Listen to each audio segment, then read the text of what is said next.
право кримських татар вільно жити на своїй землі буде обов'язково відновлено. Я переконаний в неминучості торжества історичної справедливості. Ми до цього дуже відповідально готуємося.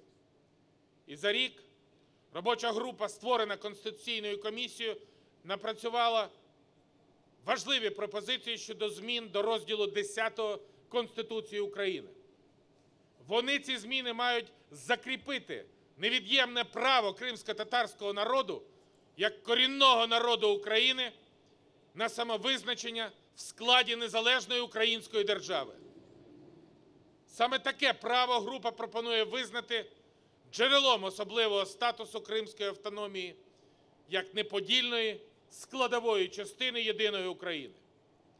Водночас залучені експерти, науковці, представники громадськості наголошують, що їхні пропозиції спрямовані на забезпечення рівних прав і свобод всіх громадян України, незалежно від етнічного походження, які проживатимуть у звільненій від російських загарбників українському Криму.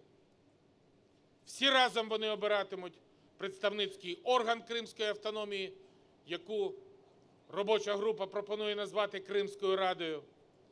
Особливості обрання депутатів, представників кримськотатарського народу, група пропонує визначити окремим законом України.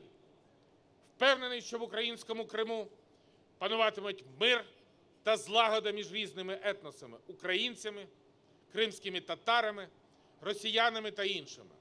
Але в разі виникнення в Криму ситуації, що становить реальну загрозу державному суверенітету чи територіальній цілісності України, члени робочої групи пропонують надати Президентові України право запроваджувати в Криму особливий режим врядування шляхом призначення спеціального державного урядника з одночасним припиненням відповідних повноважень влади Кримської автономії.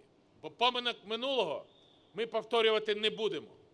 І я очікую, що найближчим часом робоча група остаточно схвалить ці пропозиції, час був для цього достатній, і передасть їх на розгляд Конституційної комісії.